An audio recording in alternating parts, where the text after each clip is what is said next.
from ISB, Center for Business Innovation, one of the research centers focused on business innovation and growth and resilience and primary activities in research and education.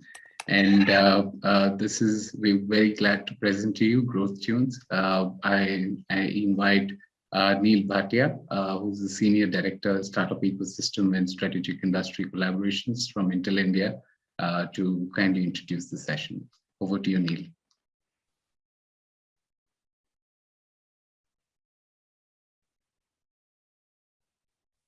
I'm sorry, Neil, we're not able to hear you. Okay, can you hear me now? Yes, yes. Oh, excellent. Sorry, that was on mute. Hey, firstly, thank you, Prashant, and a very good evening to all the distinguished guests today, and especially Professor Vish Krishnan, who is probably this is very early in his time here as well. So thank you, Prof, for taking the time out. Firstly, on behalf of Intel and ISB, I would like to welcome all to this high impact oration and the follow-on conversations that would happen. Coincidentally, we are today jointly launching Growth Tunes, a leadership series for all our exclusive startup founders, as well as their leadership teams. Now, why are we actually doing this? We at Intel, strongly believe that, as Intel, we do not get all the skills to bring the best to all our founders. We are good at some things. We're probably not good at something else, right? And we need to get the best of the industry to come together to nurture the startups, to share insights with them, the gurus in this world that they are, and in their own domains. And what we've embarked on today, along with the collaboration with ISB, is really precisely that, wherein we would, lean upon the gurus all over the globe and try and get some of the best minds to share their insights, as well as enable some of our startups to scale, grow, and probably conquer their domains as well, right? Now, with ISB and Intel together, the thought process is get the best of the tech and the business worlds coming together to kind of achieve these goals. This is an exclusive by invite only session, primarily meant for select startup and their founders to realize the core benefits. We wanted to keep this very, very exclusive to some select folks, so that we actually handpick the startups based on the kind of sessions and what they could leverage and extract value from these sessions, right? That's really the idea. And also the fact that different startups needs different kind of treatment. So really, this is a session that we will nurture all through the life cycle of Growth Tunes. We sincerely believe Growth Tunes would enable and give you all the insights that you need to grow. Please continue giving us feedback in terms of what kind of sessions that our ecosystem partners would like us to do, what kind of topics you would like us to cover, what kind of conversations would you like to have. And by the way, it's not just about a one-way oration. At some point, we all need to get together and also have these conversations. With this, we are very excited to kind of go ahead with this particular session today and embark on this journey. Looking forward to hear Professor Vish Krishnan and the discussion that follows with our eclectic audience today.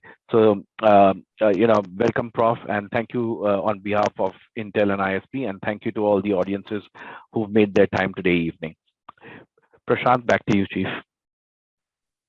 Thank you, Neil, for the warm welcome. I think that is something that we very highly resonate with at ISB, and making this journey a very highly engaging and highly learning and driving towards growth. That's something that is very, very core to the center that we're executing here. Without further ado, I would like to introduce Professor Vish Krishnan. Just for people who are just tuning in, Professor Vish Krishnan holds Jacob Chair in Engineering and Management at the University of California, and is a faculty affiliate at Harvard Business School's Laboratory for Innovation Science. Dr. Vish Krishnan holds a PhD from MIT and has co-authored some of the most cited articles on the topics of product management and growth strategy. He's an accomplished scholar and a 5-time winner of Most Valuable Professor Award at the University of California. Professor Krishnan's work with Dell Computer has been documented as a Harvard Business School case study taught at a number of top universities, and he has been invited to the Wall Street Journal and Cisco CIO forums. His work on solutions-driven growth and has been published in the MIT Sloan Management Review and applied in numerous multinational companies, including Zeiss, Caterpillar, and Sony. His work with 3M resulted in appearance on the front page of the Wall Street Journal. He works with the senior leadership and management development programs at major Fortune 100 companies. Professor Vish Krishnan has also served in editorial positions at top journals in management, including Management Science, in the areas of innovation and entrepreneurship and operations management. He's also a co-founder and founding advisor for a number of science and technology startups. And it is a pleasure to have you, sir, here with us. And we truly look forward to learning from you and having a great session. Before I hand over the session to you, I just wanted to quickly run through a few hygiene practices that we would want to share with the participants. Kindly keep your microphones on mute. I believe everyone has been sort of used to this for the last couple of years, but just reinstating that, if you could rename your title on the Zoom platform with your full name and the company name. And at the same time, whenever prompted, if you could raise hands for taking questions.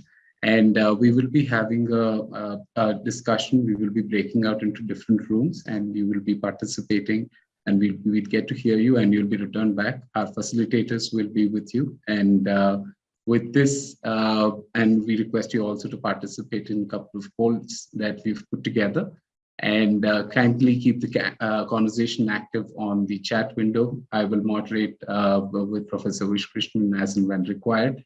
And with this caveat, I think I will hand it over to Professor Vish Krishnan. Over to you, sir. I'll stop my present sharing screen so that you can begin it.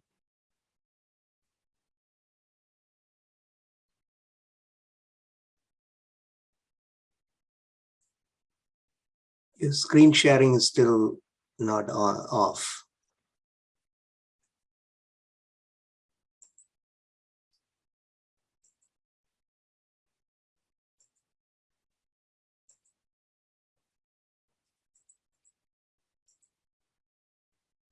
Okay, greetings, everybody. Good evening to you. And it's morning here in California. It's really a pleasure for me to be with this ISB group. I want to thank the organizers, our sponsors from Intel, and my longtime colleague, Dr. Raj Srivastava, who's the faculty director for this Center for Business Innovation. He and I were colleagues at the University of Texas at Austin, and we have worked together for a number of projects with companies. And I think it'll be particularly fascinating for me to have him here, because he's watched my evolution over the last 30 years or so as a researcher, a faculty member, and so on. So my area of specialty is, as Prashant mentioned, more on the topics of product management, product development. That's how I grew up. But over the years, I've had the opportunity to learn from a number of companies, both large and small, specifically in the last few years with smaller companies, and I'll share some of them as we go on today. So I want this to be a dialogue.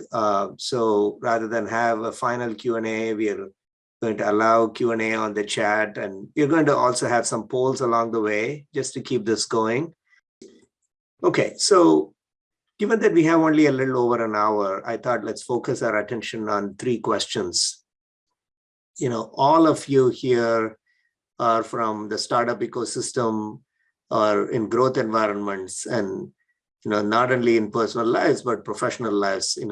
Most importantly, we have this question about how do we continue to grow? How do we grow well, grow fast, and so on, and even scaling beyond borders, right? So that is going to be one of our first questions. How do we prepare for the growth?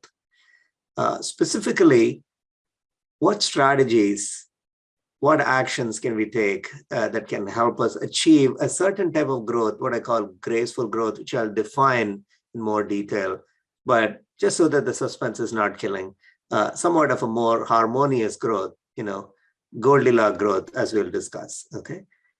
And even more concretely, how must of our offerings, our product offerings, evolve to enable this type of graceful growth? So that is really the three-part journey that we have here in front of us, okay? So as Prashant introduced me, I have the opportunity to be a faculty member in both mechanical engineering and the School of Management here at the University of California in San Diego. But I mean, more importantly, not only I continue to publish and also serve on the editorship. In fact, even after 30 years, this is what is appealing to us. But because I wake up this morning and I find that I have a close to acceptance on a paper from a top journal, and that still keeps me going. Although I'm very deeply involved in the startup ecosystem here. Most recently, being a co-founder of this company called SonoCharge, which we just learned last Friday.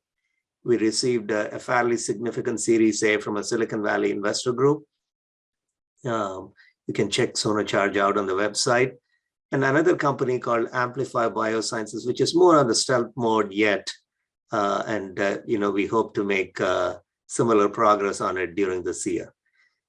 And I've also been an advisor to a number of companies, both here in California and beyond. And in fact, we'll take an extended look at one of the companies as a case example today, just to learn some of the concepts. So now a quick poll to get to know you. First of all, I want to find out what industries, broad industries are you representing, from consumer software to enterprise software, to hardware semiconductors like our sponsors Intel, or services. So shall we put up the poll? Who's controlling the first poll, Prashant? Yes, Prof. Just working to get the poll up. Should I stop share or? No, you can continue. Now the poll is live, Prof. Yeah. Request everyone to participate.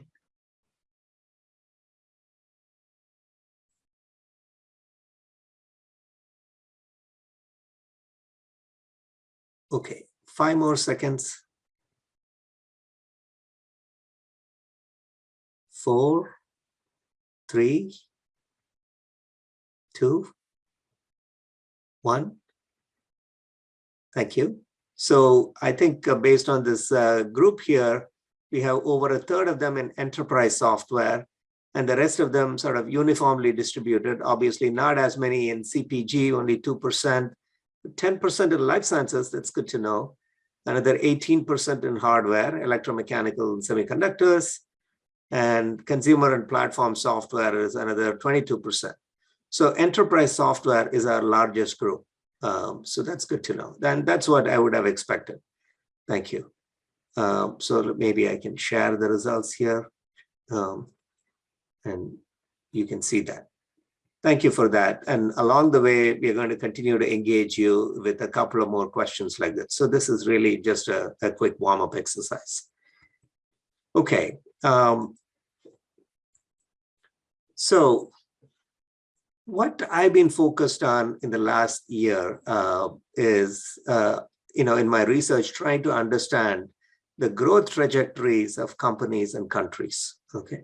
Specifically, how can we achieve, a desirable level of growth that we want? Because if you look at the problems that we have across the world, the crisis of confidence, consumer confidence in the US is at an all-time low, and every day they're talking about this. And I think part of the problem has been a rather anemic level of growth over the last 20 years. Of course, over the last 2 years, the Federal Reserve, the equivalent of the RBI in the US, has stimulated the economy so much to keep growth at an artificial level. But people know that it's going to come back to a more average level of the last decade or so. Okay. However, it's heartening to see that India has changed from back in the days when I was in my IIT, the 70s and 80s, where the economists called it the Hindu rate of growth, right? Which is a 2 to 3% growth. But we have certainly gone beyond that, starting to hit, mid to high single digits even. Of course, it'd be nice to be like our neighbor China, which is growing, at least reportedly, in the high single digits in the last decade or so.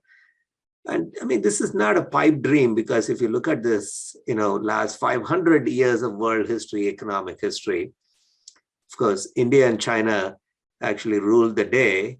Back in 1000 AD, India was 30% of the world GDP. Okay, and it certainly would be possible for us to return to at least 15% of the GDP, proportional to our population.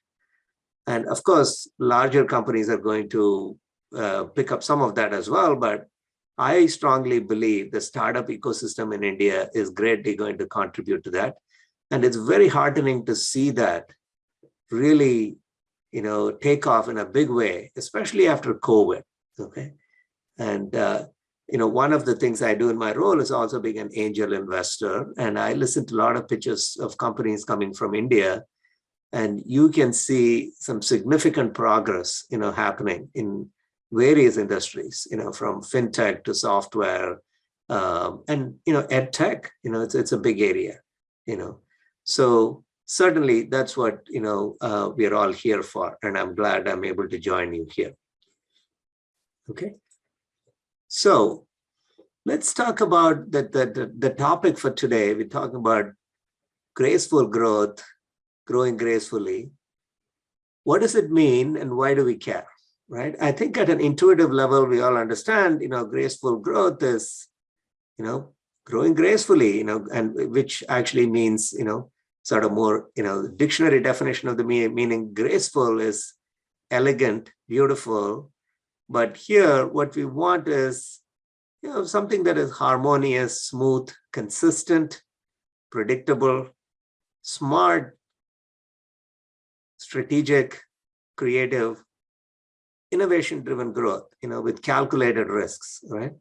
And specifically, if you want an example, the one country I'm looking for is Israel, how they have grown their startup ecosystem, really leveraging their knowledge economy, right? And because of that, being able to punch way above their weight class in a country that is so small, minting out so many startups out of that country. So that is, wouldn't that be nice if we could have that, and create enormous returns from the scale and operating leverage, and consistency and predictability. Okay. How do we achieve that? So that's the dialogue that I want to get going with us here. I mean, I don't have all the answers. In fact, I look at myself as a researcher, somebody who's looking for data, looking for ideas from you all, but I'll share some of my thoughts on this. And of course, graceful also here means, like making sure it's, helping us, not compromise our own personal health and values. Because the good news about doing startups in India is no longer crazy as it used to be 30, 40 years ago. If you're doing a startup, people thought you're doing it because you didn't get a good job. But now it's understood that it's certainly a lifestyle choice and it's being looked up to. But the one downside of being a startup entrepreneur, even today, is it's a 24/7 job. It can take a toll on your personal life and health. And so so that is also the next frontier. How do we do this in a way that we are not compromising these assets that have been handed to us, health and happiness and so on. Okay, so let's do a very quick second poll here. Where are you in your life cycle? I want to understand, previously we understood where industries you're coming from, but specifically, let's look at the financing life cycle where you are. Let's pop the second poll here, team.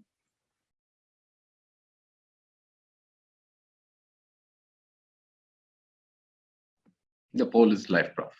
Yeah.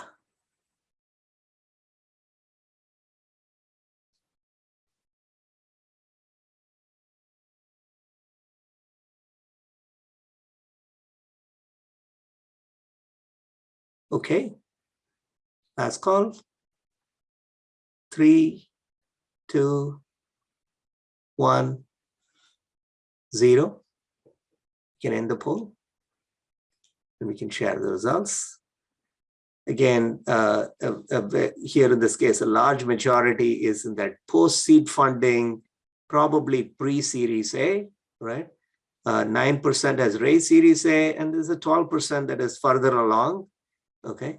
There is a 2 to 9% that either doesn't plan to raise outside funding or in the other category, and about 12% pre-funding. So it's a pretty good distribution of the group here. Thank you for sharing where you're coming from.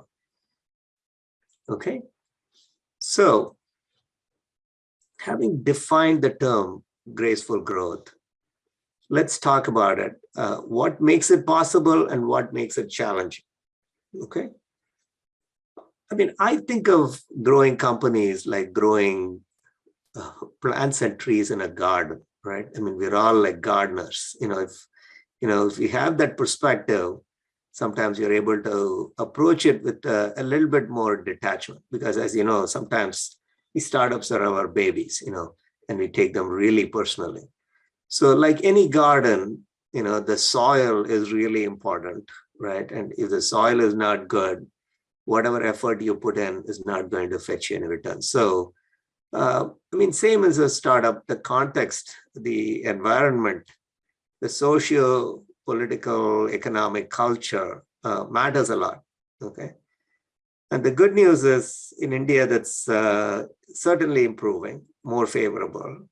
The social environment, is much more supportive of the startup culture. And even the government and the regulators are becoming more supportive, although it'd be nice for them to go even further along. And wouldn't it be nice if they were like a country like Singapore, which is so much more supportive of their ecosystem. But certainly we'll take what we have so far.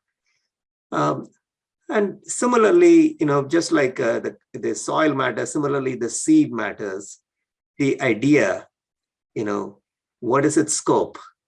What is its total available market, TAM, right? Is it a big TAM idea or a narrow idea? That certainly matters. And you can start with a narrower idea and over time broaden it, evolve it. There are numerous examples of companies doing that. But certainly the idea quality matters. Team, major equation, having a talented, cohesive team. Not just talent, but we need to be able to work together. And so this is an area where we in India are maturing. Certainly, we have not had a huge amount of experience doing startups. And so working with companies from India, I see sometimes there can be team issues, but certainly it's good to see, the teams becoming more mature and really working together better. And finally, the fourth dimension would be sufficient resources, right? Just like, water and fertilizer are important in a garden. Here, money is important, and mentoring, advising, support, all of those are important, right? And all of these combined with the team's ability to execute, right? Not only execute, but plan and execute in an agile manner, as we'll talk about more today. So all of this really contributes to the very success of the team and growth, right? And so none of this is new to you. So I'm just confirming, making sure that all the issues are covered.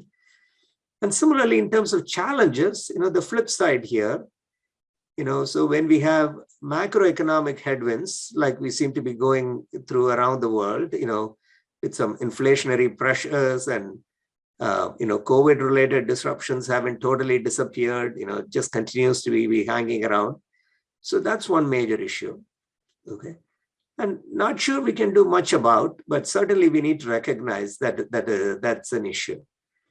But some things that we're going to be talking about today are more, the idea itself and the adoption by customers, right? Because there is certainly, the idea itself is not good enough, right? It only works if customers buy into it, right? And oftentimes there is inertia, right? The adoption is not smooth. Even when an idea is promising, people say, why do I need it? You know, the story goes, I mean, one of the nice things when you live in San Diego here is you have a lot of retired executives. So one of the gentlemen who did the first, he was a project manager for the first cell phone project at Motorola. And he talks about this a lot. When they did that, there are a lot of naysayers. And in fact, the story goes that AT&T, which was a competing team, they were doing cell phones. And they commissioned McKinsey to do a market research. And you can go Google this, you can find out more. And, you know, McKinsey found out that the market size for, you know, cell phones was pathetically small. And apparently people are asking, why would I need cell phones when I'm happy with landline phones, right? And of course, today, we all know, like, how is that even possible, right? So customers are famous for this, what is called the faster horse syndrome, right? I mean, going from that, some of you may be familiar from a quote that is attributed to Henry Ford, that if I had asked my customers, they would have asked for a faster horse, right? Not a car, right? Because customers sometimes don't know what is possible, what is technologically possible, what is, you know, scientifically possible. So that's why famous innovators like Steve Jobs and, you know, others have said, you know, lead the customer, including Jeff Bezos and Elon Musk at times. It's not just about responding to customers, but you have to invent for customers. So we'll talk about that customer inertia and how to overcome that with a fairly detailed case example today. And of course, competition. And competition is intense in Asia, right? Luckily, India is still not as intense as China, because China, as soon as a good idea starts, there are 15 versions of this within 2 weeks, right? The intensity is just mind-boggling. But we're starting to see that in India as well. If you look at areas like ed tech, there are so many entrants that at times it's scary if you're one of the incumbents, right? So that's something we need to keep in mind as well. So again, in the spirit of vinyasa, right? Let's have one more. Our last question here on the poll: where are you in your company's operating performance? Let's pop that third question.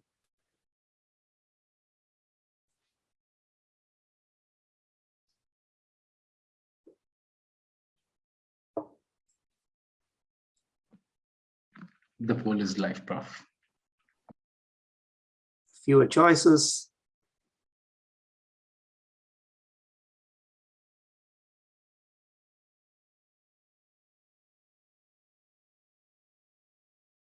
Okay, 3, 2, 1, 0. Okay, so here again, it's a fairly distributed group. You know, about 30% or so is still working on product market fit. 26% first sales generated. A third have already turned cash flow positive, and 15% is in the other category. Okay, so again, it's good to see, you know, almost like a bell curve distribution that we have here. Okay, so that's where we are. So having defined what graceful growth is, you know, what makes it possible, what makes it challenging, I thought, you know, it'd be useful to talk about what research has to offer and also dive into a more detailed example. Most of you are familiar with the literature on innovation adoption, which is one of the areas that I study. And, you know, of course, it's been formalized by a couple of researchers. None of this is rocket science, right? A lot of this, you know, people have been working on based on intuitions in Asia. But a gentleman by name Everett Rogers, you know, wrote some of the classic work, and he actually started in the agricultural technology area, and he looked, you know, over 50 years ago on what makes farmers and other users in agriculture adopt new technology, and who adopts faster and who adopts slower, and what is the rate of adoption, what contributes to adoption, and so on. And more recently, one of our colleagues, Frank Bass at the University of Texas at Dallas, really tried to put some mathematical structure to it. And some of you may know this as the Bass diffusion model, where there is almost an equation behind this, more for durable goods. But I think there are some parallels in other areas as well. Other researchers have looked at more product categories, and people find similar patterns, that the adoption curve has like a S-curve shape, the cumulative adoption curve. And as you can see, there is a first period, in an initial period where adoption is fairly flat. The technology is sort of asleep, like what we are seeing in areas like AR, VR right now, right? The adoption hasn't really taken off, and there are skeptics who say, oh, AR, VR is just a hype, is going to go the way of 3D TV. Remember 3D television, 10 years ago, people said that's the next big thing. It never took off. So this is the early adoption stage where we don't know whether it's going to be successful. But things that are successful then go through a period of very rapid growth and adoption, almost like a tornado growth, as Jeffrey Moore likes to call it. And then finally, there is some stabilization, maturation, and so on for this S-curve, and the next S-curve may start, right? And so this is the classic adoption curve, and hundreds of papers have been written about it, so much so that, if you're junior faculty, who has to publish, X number of papers within the first 5 years in order to get tenure, this is not a bad area to be in, because there is a structure here, and it's fairly easy for you to publish papers in academic journals. It's a reasonably fertile area. But for us, it's more like, especially we're going to look at that early adoption to that hyper growth, the mid period where there is rapid growth phase. How do we prepare for those? And, how can we shrink that initial period, that flat period where things are not really taking off? How do we survive that as a startup, right? Because sometimes it can last 10, 15, 20 years, and companies have paid a price, So I have been part of founding teams in the area of, solar technologies ever since the 1990s, when people have been saying solar is the next big thing, solar is the next big thing. And you know what? So many companies have been formed and they ran out of money. And it looks like finally we have the era of clean energy, but it's still not as fast as it should be, right?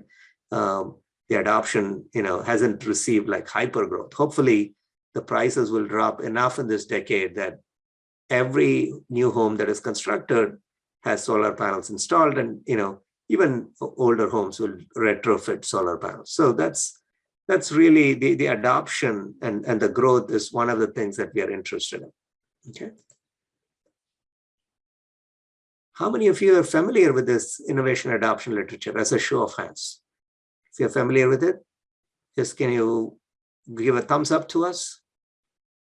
So again, using the emojis just to keep the engagement going. Okay. So it looks like there's few of you here. That's good to know. If not, you can Google that, and certainly a very structured area, but we don't need that to go forward. What I am going to do is actually introduce you to a short case study of a company so that we can do a deeper dive on this topic. Okay.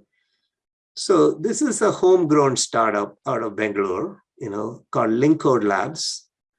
And I've been fortunate to work with the co-founders for some time now. Okay. So the company was started in stealth mode back in 2017 and formally incorporated in 2018. Okay. And the CEO, Rajesh, has become a good friend. And in fact, I don't want to say too much more, but let me just say the area they are in is like a lot of you in enterprise software and beyond, as we'll see in the case study, but it's in the manufacturing quality assurance automation. So that's what Linkcode is about. And during the last few years, especially during COVID times, they have gone through some phenomenal growth. And so this is a company that we could learn a lot, right? And I prepared a short case study based on this experience for you. So what we're going to do is we're going to put you in breakout rooms, okay? And the case study itself shouldn't take too long, maybe 5 to 7 minutes to read. Discussions were able to do. I was just in one of them. But maybe in the interest of time, do you think we could collect responses here? Or what would you suggest? Sure, yeah. So, yeah, I'm not sure if there was enough time to read through that, given that we had to go through 2 rounds of breakout room formation. But I do hope you had a chance to at least look at it. We can discuss it as a group as well, okay? So you know what LinCode is all about now, right? How the company was formed. And, you know, I want to sort of get your thoughts on what is the journey they've been going through. Like, do you see some epochs in the growth life cycle of the company? Although the company itself is fairly young, only about 4 years old.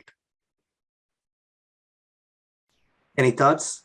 Yeah? Yeah, I can go. Yeah. So I think, so in enterprise, so I represent a company, Engineer.ai. We're fairly early. We are helping companies in their sustainability journey in the manufacturing companies. I totally resonate with what they went through. You know, always the dilemma is early customer would make your product like they want to make something very custom made for them. And you always go through the dilemma whether, you know, am I really building a product or it is becoming another configuration, customized delivery. Now, how do you take a step back and then think through the whole piece and then build a product, and then how do you take it to a growth journey is always one of the big questions in the mind of founders.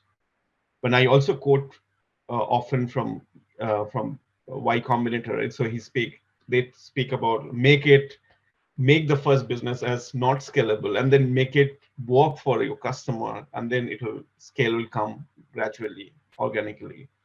So yeah, so it's always a dilemma scenario. I completely agree with what they went through.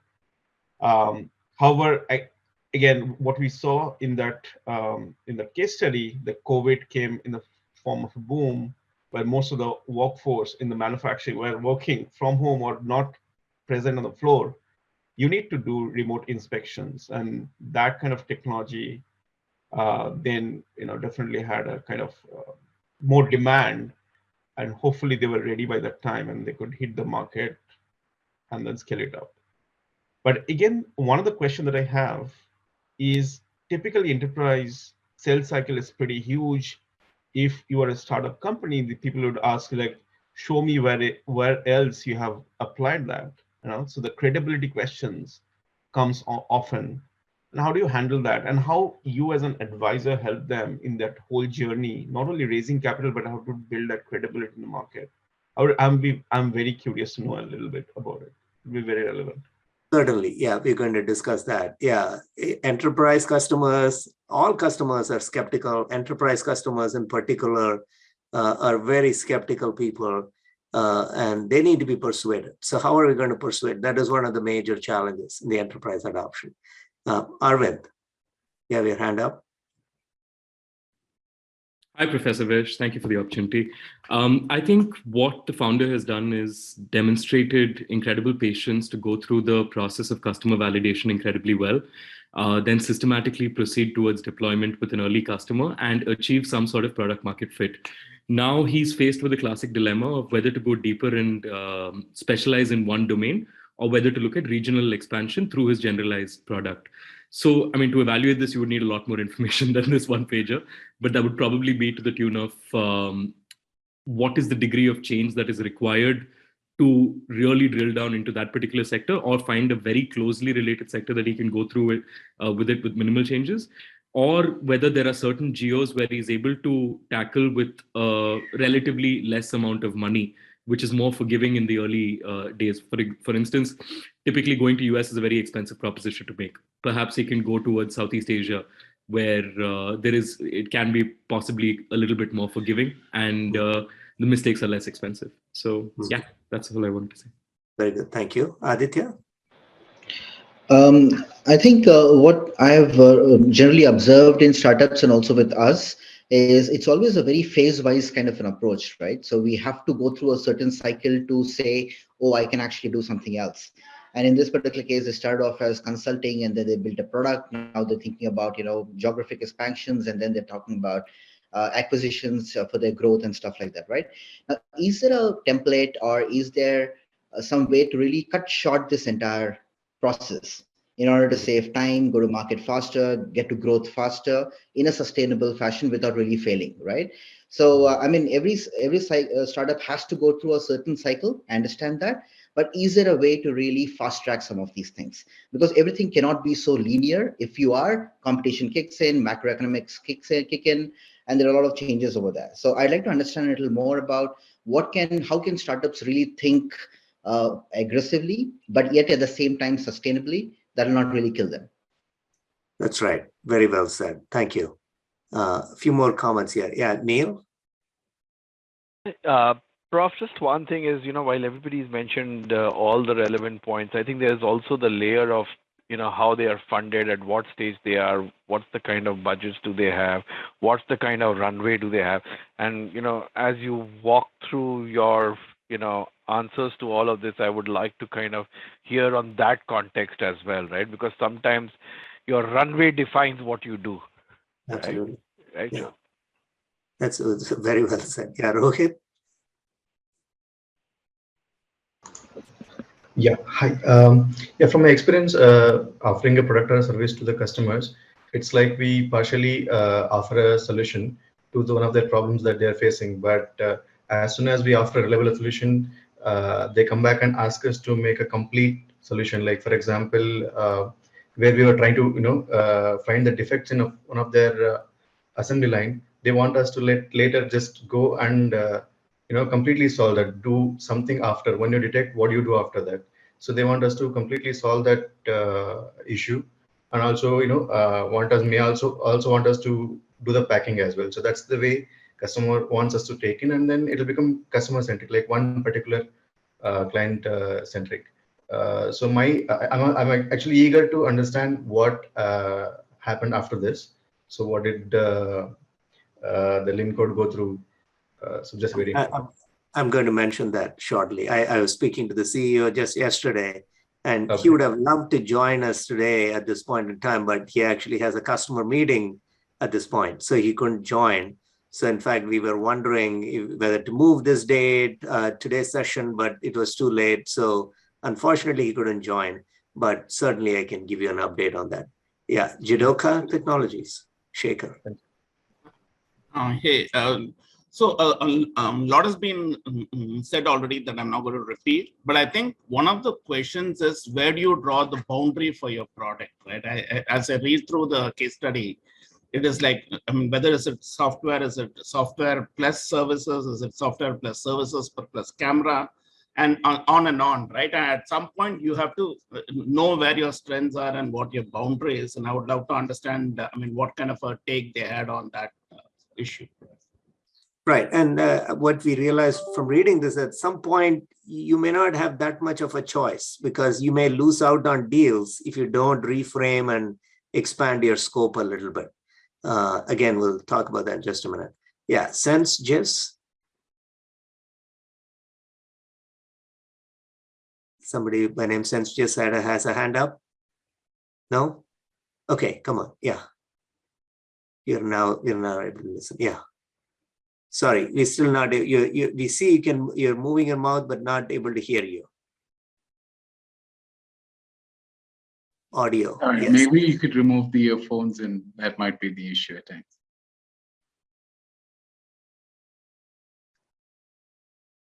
Yeah, they're saying remove your headphone. Or maybe you can type on the chat. I'm so sorry, we're still not able to hear you. But just, yeah, I'm sorry about that. But the thing, one thing we learned, as several of you have pointed out, this is not to say every startup is the same, right? Every startup is unique. It's like every family has its own issues. and it has its own ecosystem, customers, value chain, right? So we have to be sensitive to all of that. But there is a certain pattern, as many of you recognize, especially in this area of enterprise software, right? They're based on customer segments, right? And so there are customers who are more willing to be early adopters, and they're willing to even teach you on what the problems are and what the nuances are. And we would be wise to learn from them. So there is an initial period of learning, and you almost become a service provider. You may do unpaid pilots. If you're lucky, you may do a paid pilot. And as we saw here, LinCode had one of the major motorcycle manufacturers. I think the CEO didn't want me to name them, but you know who they are, based in South India. They're one of the big ones. And so they really helped LinCode understand this area of manufacturing inspection automation and what the first generation of solutions were lacking, right? They were making too many false calls. And it's not just about automating the inspection, but if you had too many false calls, it disrupts the production and people are not going to use the system. And so LinCode right away got an idea. So that is the one lucky break they had in this case, that they had a sharp understanding of what the problem is. And they were not on the bleeding edge. They could be the second generation that reduces the number of false calls. And luckily for them, around this time, 2017-18, I'm going to put up our slides in just a minute as well, but I just want to have a little conversation. But around this 2017-18, we have algorithms like deep learning are coming to fruition, are being harvested. And so two things come together, the need for second generation solutions that reduce the number of false calls and the availability of the more promising deep learning technology. And what LinCode first does, as you saw in the case study, is to work with this company, SM, the South Indian manufacturer, and basically develop a custom solution for them, right? And prove it, show that it works. And it works, and the customer is really happy, and this gives them confidence, right? So, but they realize that they cannot scale like this, right? So it was a custom solution. And now they go back to the drawing board and convert it into more of a generalizable software, right? Product, right? Algorithm. And so that is the period of 2019 to the first half of 2020, where they converted it into a software and at the same time concurrently engage with customers and they start pitching them on. So that is the one thing that accelerated their growth here. They didn't wait for their entire thing to be shipped. They start, enrolling some advisory customers, and they are lucky to get this company Schneider, right? Their facilities in Bangalore, even, the middle of 2020 when COVID was raging, say there's, the problem is big enough for them to ask LinCode to engage with them. And Schneider becomes an early adopter customer as well after the SM manufacturer. And not only a good first early customer, but also a champion. So Schneider helps shape the evolution of the product, what features it should have, and then really becomes an advocate for LinCode, both in Schneider facilities around the globe and also to other customers, right? And so this is where in 2020, LinCode has this dilemma, should we actually go abroad or what do we do? Which country do we go first? Southeast Asia, USA, Europe? And certainly there are trade-offs here. Again, some of these, companies outside have greater ability to pay. They don't blink, to write a fairly significant check. But unfortunately, due to COVID, there were travel constraints. And they figure out that even India has quite a few customers, manufacturing customers. And so, due to COVID, they're restricted to Indian companies, but it actually works out well for them. So they get significant traction, the Indian industry. So the strategy of proving it before growing abroad, right? So prove in India and then grow, right? And that's the second stage, right? So from the first stage is really services, servicized to learn, as I like to call it. And the second stage is turning it into a product, productized to earn, right? And now comes the third stage, which is the global growth, scaling abroad. And so what we are seeing here is now abroad, and especially coming after COVID, many of these companies are lacking in workforce. So they don't have people to really implement it. So they're saying, you do it for us and you provide everything. You provide a full system, right? Including hardware and all the services, become a turnkey solution, not just an algorithm provider. And if you don't become this, it looks like you could lose out to less effective algorithms because people care more about the bundle, the full system, rather than really the accuracy. It looks like they may be tolerant of false calls if you can do the whole thing. So that is the current dilemma for LinCode. And talking to the CEO, and he's certainly responding to that. He's actually physically stationed in Detroit now for the last few months and trying to become this full-fledged, hardware and service provider as well, right? And of course, for service provision, he's partnering with some of the other service providers, but certainly he has to bring hardware into the picture. And it looks like it could be, revenue accretive and, margin enhancing as well. So that's the good news, right? So that's the quick update on LinCode. So let me share my slides on what are the lessons learned on graceful growth, and maybe we are also running a little short on time here, but I hope I have whetted your appetite on this. So let me go back. Let me see why the slides are not showing. Are the slides showing? No, Professor, that was a full screen.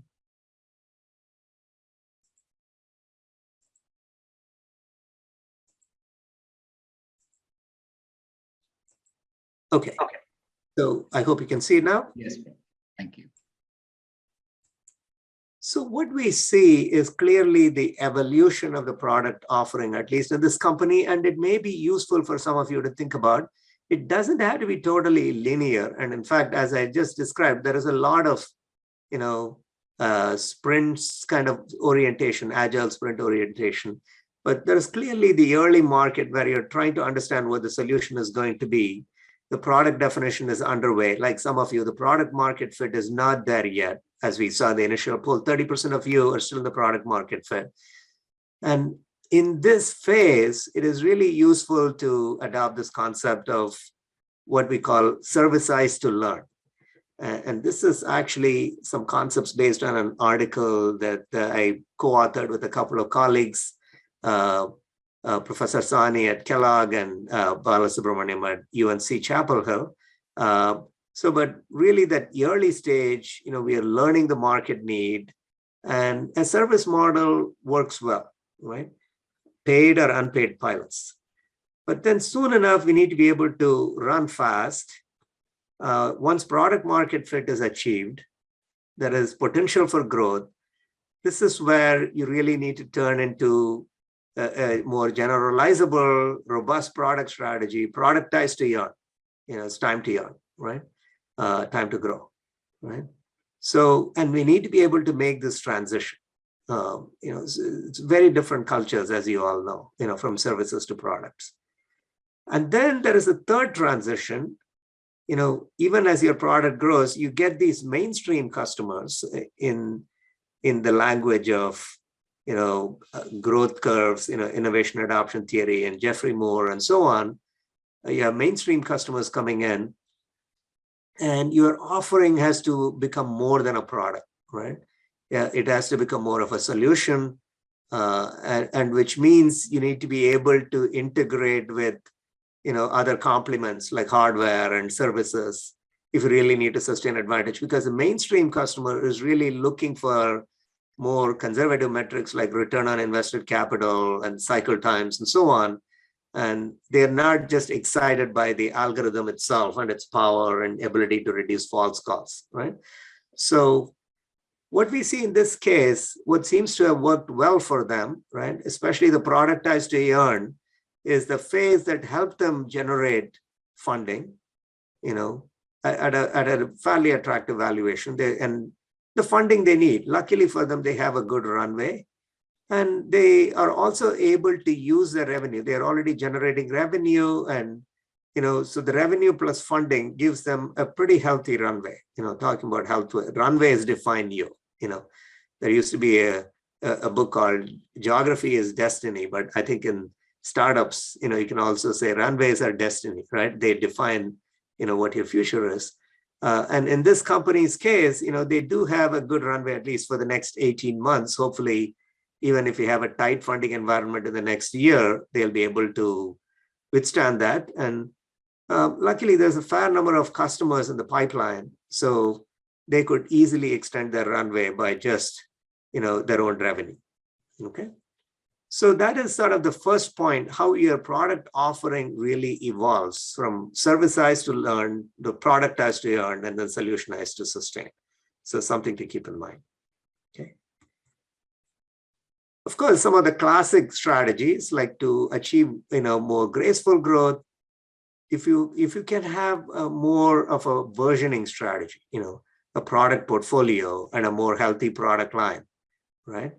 And that worked over 100 years ago for General Motors to beat Ford, and it works even today. I mean, your customers are not one homogeneous blob. I mean, they are very heterogeneous, and to cater to them, it's healthy to have, a fairly elastic product line built on platforms that we'll talk about, so that it doesn't take a lot of effort to create individual products.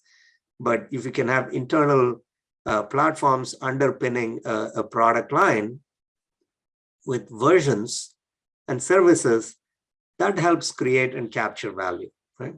So that's the second strategy for you to consider. Product lines, product families, is even, embracing a platform approach.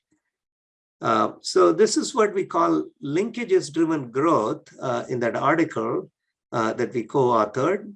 And essentially, when you're putting together growth initiatives, if you want them to be, more graceful, more efficient and effective, you want to combine a sequence of more gradual moves, okay? And, borrowing from our Agile manifesto from software, it's really combining shorter sprints to run this marathon, right? Of course, building a startup is definitely a marathon. We all recognize that. It's just so enormously challenging, and at the same time intoxicating like a marathon, right? Hopefully find that. But if we can string together a whole bunch of shorter sprints, this becomes more manageable. And of course, if we can run together with others like marathoners do, that also helps, right? So again, the article that I cited from Sloan Management Review goes into this linkages-driven growth. And it's really about gradual expansion, right? The idea of adjacency-driven growth is also related to this, right? Again, finding natural ways to expand rather than make, major jumps that could increase the risk, right? So again, it's a point here. Finally, the notion of strategic creative growth, would necessitate that we don't ignore the concept of platforms, right? And of course, over the last 2 decades, the industry has learned the concept of platforms. My research, even the 1990s, started looking into platforms. And platforms are a double-edged sword again. They require significant investment and planning. But if you can make them work, they can offer a number of benefits, right? Like operating leverage. You're able to reduce your variable cost. You're able to convert OpEx into CapEx. You're able to get more customer attachment. And this huge flywheel effect that platforms foster, right? Any area, even in life sciences, the concept of platforms is taking off. And certainly in IT, hardware and software, platforms are very well recognized. But the more recent thing is not just doing all the platforms internally, being able to leverage community contributions, partner contributions, open source, and so on, has certainly become very important. And every company, I mean, we see that with iTunes and Android and so on. And with the cloud, platforming has become really important. And it certainly can be a way to make your growth more graceful. Okay. So finally, all of this requires planning. We do want to avoid, paralytic planning where we are engaged in this months and years of planning, but we do want short cycle, swift, agile planning, because the ability of planning is to be able to see where the puck is going to be, to borrow the words of Wayne Gretzky, the ice hockey great. So again, this notion of agile planning to develop evolving roadmaps for execution. So that certainly helps us make growth much less stressful. Okay. So let me close with a couple of standpoints. One of the slides, a concept that I really borrowed from our colleague Raj Srivastava here. For many years, his research has talked about how the tangible investments that you make are only a small portion of the market value and the investor value you're creating. The intangibles, the knowledge, the intellectual property, the brand, and the ability to grow gracefully, that is another intangible. It's a huge capacity, and it's going to be a big portion of the value that we can create for our, for our ecosystem, for our investors and everybody. And finally, we are also in an era where we don't care only about investors, we care also about the broader stakeholders. This is John Mackey, from Austin, Texas. Raj probably knows him well, the co-founder of Whole Foods. And his comment really resonates with me. Gone are the days we cared only about shareholders. We care about all the stakeholders now, especially customers, but our team, and the broader community and the environment. So that matters as well. And I think that is the reason to look at graceful growth as well, that it's not a one-sided growth. It's a more holistic, more harmonious growth that we are looking for. Okay, so let me stop there and let's have some time for a little bit more discussion. Sudeep? Yeah, thank you, Professor. So beginning of your talk, you spoke about Israel model. And if you decrypt one level down and say that they could build a very well ecosystem when one company is helping other to grow and similar. So startup is, again, it's not a zero-sum game. And oftentimes in India and whatever, it's like I will win and the rest of the people will not win or similar, right? I think we need to, when you were giving an example where they had to now diversify into hardware and etc. If had it been, I have a good ecosystem players, my partners, then instead of me investing on that, I can bring someone in while we build together the ecosystem and together we grow. So what's your thought on that? And have you seen any case study around it and any success stories around building case studies, building strong ecosystem, thereby helping each other? With big company startup, that doesn't work because of power struggle, right? So one is having more power. They say, okay, I am bringing everything. I have nothing to gain there. So what's your thought in this area? Yeah. Thank you. That's a great point. I mean, first of all, let me put in a plug-in for this Growth Tunes. I mean, this is the kind of initiative that builds ecosystems. Ecosystems are important. And, if you do a Google search, Google Scholar search, the number of papers with ecosystems is growing enormously. People are recognizing the importance of ecosystems.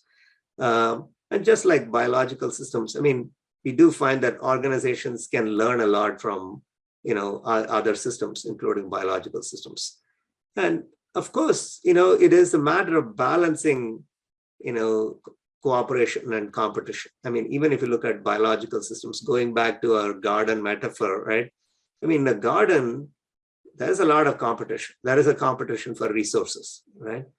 My garden in the back, 2 years ago, we used to get so many, what are called the chayote squash, in South India, we used to call it chow chow. And the last 2 years, the other plants have really competed for resources, right? And so even biological systems, there is competition. And that's what makes us vibrant. So we really have to balance that. I mean, so we have sort of two models here. And even Israel, I mean, there is a lot of competition there. I mean, you go there, so many companies in certain areas. I was just meeting a past student of mine, who went back to, Israel after graduation from here. And he was talking about the kind of competition intensity in Israel. So they certainly have that. But they do have the Esprit de Corps, thanks to their, I mean, I don't know whether to say thanks, but due to their history, right? So they have that common, mission and cause, and they support each other. That's something we really could learn from, right? And they're building on a vast science and technology base as well. And that's one thing we haven't done as much in India, right? We have great institutions, and they're growing like an ISB, and I'm glad ISB is really doing this. But in the US, one thing we see is, at least some of the universities, I wouldn't say all, they really work well with their ecosystem, and they are facilitators, catalysts, and I hope universities do the same as well. They catalyze the ecosystem building process. So I hope I answered your comment. Let's look at Arjun. Hello, Professor. Just specifically on the link code case study that you shared, just wanted to know, not judging, I'm just wondering, the company has responses are reactionary in that its direction is heavily defined by customer feedback at every step. I was wondering if the founder had proactively thought of a bigger picture that goes into his decision-making process. Because in the context of a medical device company, you can either react that quickly, not pivot that quickly. It's a very expensive proposition. Thank you. Yeah, that's a good point. That's why I said what works for LimCode won't work for others. As I said, I myself, is very deeply involved in a couple of companies, one more on the medical side, where the challenges are enormous. I mean, we just had a meeting yesterday to look at our experimental results, right? And so we need our own playbook for the medical side. Granted that this is more skewed towards the IT side of the world, especially software. But to the point about the founder, yeah, certainly we have the luxury of a more mature founder who's been through the startup founding from before, who has done prior startups and sold them for smaller amounts, and now wants to do something bigger, and and had a better starting point than a more fresh out of the college kind of founder. So that is one of the advantages we have here. And he has a missionary zeal. I mean, he's just, as I was saying, camped out in the brutal winter. He's been in Detroit for the last few months, right? And leaving Bangalore weather during the best times, the early part of the year. So of course, a lot of us as startup founders, recognize we need to do that. So yeah, I hope I answered your question, Arjun. Yes, absolutely. And as an aside, maybe you can ask him from my side how his family takes this. Anyway, how his family is responding to it, because he's away in Detroit, right? His family must be based somewhere else. How does he manage? Because that often comes across as well. Missionary zeal aside, there is a price to pay. So that would be useful to know that we are all in the same boat in many ways. But anyway, thank you very much. Yeah, I mean, that's a good point. I've been wondering myself, but yesterday for the first time when I did my Zoom call with him, I could hear children's voices on the background. So I assume at least his family is visiting from Bangalore, for the summer holidays, right? Yeah. So yeah, certainly. Summer in Bangalore, yes. Right. Yeah. Hi, Prof. There are a few questions coming in from the chat. Probably I could read it out for you. One question from Subhav Sinha. Many a times, even after a customer has appreciated your value, they don't have RFQ or rules to engage with such startups. Likely the gestational period is huge. How do we break this enigma? Yeah, I mean, certainly a challenge. I mean, this is kind of like the best case scenario, but there are many other cases, startups that have been involved where the journey has not been this smooth or this fast. I mean, even here, I would say it's smooth, but not this fast. And so, maybe you'll have to find alternative markets. I mean, as an example, we don't have time to go over the case study. I've been involved with another team, in South India that has been in the Web3 area. And we've had various customers in mind. And, during COVID, customers have been slow to respond. And, we've looked at various segments, including government and, various sectors. You'll have to keep trying, right? And, so it's constant evolution and maybe some pivoting and experimentation. I'd say experimentation is really important to break the enigma. You're not set with one thing, you're trying out various things. And again, balancing this rate of pivoting and persistence, right? Because sometimes when you're pivoting, it feels like you're not persisting. So that balancing it's not a total formulaic thing. There's a lot of judgment needed there. Okay. Thank you. Another question? We have a couple of questions rolling in.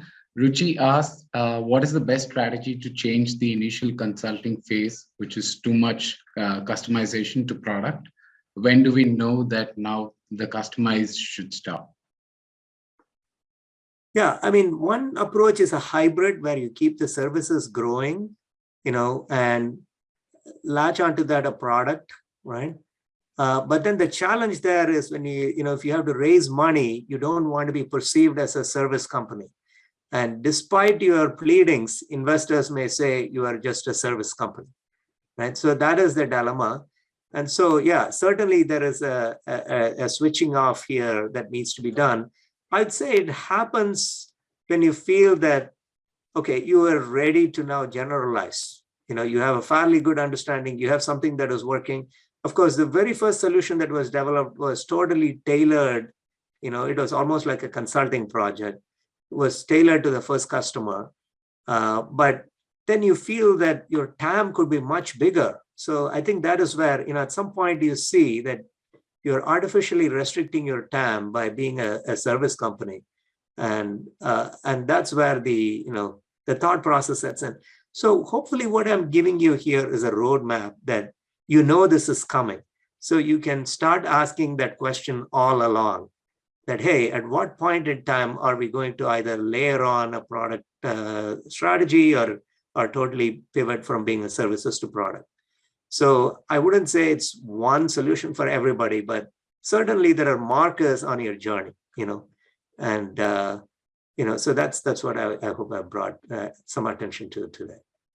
Thank you, Prof. Just in the interest of time, maybe we can take just a couple of questions.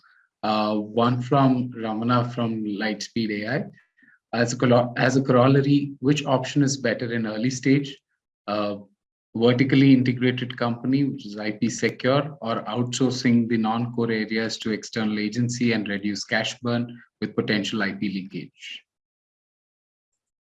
Yeah, again, it depends on the runway, as somebody mentioned, how much money you have. And yeah, if you're able to hire more people, then certainly, you have more growth potential, you're able to grow revenues, and your future valuations are going to be good, right?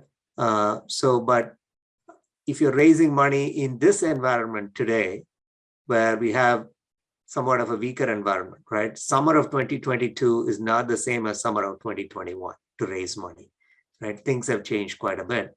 And so in which case, you may have to do more of the latter strategy. You may have to really focus on the core and maybe outsource. So it depends on the environmental constraints that you have, right? And also the taste of the founders. Some founders want to have a bigger footprint. They want higher revenues, even if it means lower margins. Some others want to do what's called the ARM strategy. Like our colleagues from Intel know ARM very well, right? It's that small, relatively small, Cambridge, UK-based company that became like a $60 billion valuation. Revenue-wise, it's not huge, but huge impact on the semiconductor industry. Again, what do you want to be? That's more of a value judgment or value decision-making that's involved there. Okay. Yeah, and final question. Thank you, Professor. The final question is from Neil. from Intangle's lab. In India, larger companies generally end up coming with clauses around exclusivity. This is mostly in the enterprise B2B domain. Do you see that as an issue in other places as well? How would you try work around it?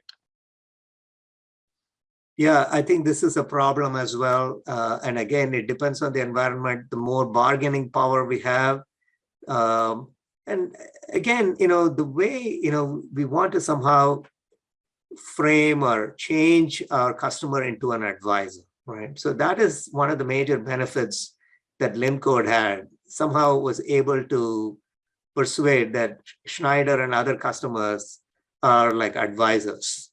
And so when they are like advisors, they're rooting for your growth, and maybe they're less likely to look for exclusivity. And here again, maybe some versioning might help. You can be exclusive for a certain product line. So if you can version your product line, you can get around that. But it's a huge challenge, right? Sometimes it takes more time to negotiate, and you may have to walk away from the negotiation because it's not worth it to offer exclusivity to one customer. Hopefully, customers will see that the more customers you have as a provider, the better your solution is, and they benefit as well. Okay? So that is something to keep in mind. Great. Thank you, Professor. I think this was greatly and very insightful session. Before we move on to the closing part, request all audience to sort of switch on your cameras, which is for a group photograph that we could take, and we could.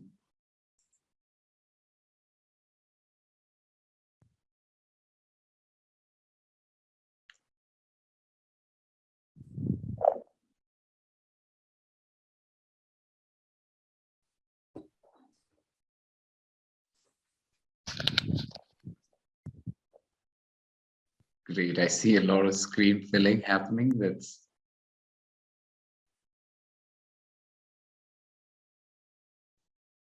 request the team to take some few screenshots as we proceed. And while we are at it, I will hand it over to Mahir Mehta, who is the Business Development Director for IoTG Business Unit and also part of the Intel Startup Program to deliver the closing note. Thank you. Thank you, Professor, for delivering this great session. I know you've customized it, you tuned it a bit for the audience as well. Thank you for taking that interest and tuning it. Your points around the product version, the linkages-driven growth, the platformization, extremely useful. I'm quite sure that this audience has found this session to be either reassuring or igniting. I would also like to thank all the startups to be joining in. I would sincerely hope that this attempt to create the ecosystem, in the words of the professor, it will help to drive collaboration and it will help to support each other. Very importantly, I would like to thank ISB for their collaboration on the growth tunes. We're sincerely looking forward to significantly more partnerships, more of these sessions, workshops, and I would like to reassure all the companies who are there on this call and all the founders on this call to be reassured that you will hear more and you will find many of these sessions in the future as well. Thank you so much for the time, and Professor, again, thank you so much for dialing in early, tuning the session as well. Finally, Prashant, if we can have that feedback session, I think that will be very useful. It will help us to understand where we can make a few changes and customize it even further in the future. Absolutely. Thank you, Mahir. Thank you, Professor. Request all of you, if Lopamudra from our team has posted the feedback form. This is very useful for us to sort of learn from our experiences, learn from you, and curate the further sessions in the series, a lot more targeted and address potential questions. So this is our opportunity to capture your input and request you all to take, it shouldn't take more than a minute or two for you to fill in the feedback form. But on behalf of ISB and with Professor Raj's permission, I thank Professor Vish Krishnan for working with us on extended timelines, despite teaching hours and other commitments to address the group. I know Professor Vish was up late night as well to sort of modify and customize content for the participants joining in. We are very, very excited for what we set forward to do and looking forward to be a part of your growth journeys and add value to each one of your independent and individual entrepreneurial journeys ahead. Thank you everyone for tuning in. Wish you a happy weekend ahead. Thank you again, and feel free to, for the entrepreneurs here, feel free to connect on LinkedIn or in other ways, and looking forward to following your journey. Thank you.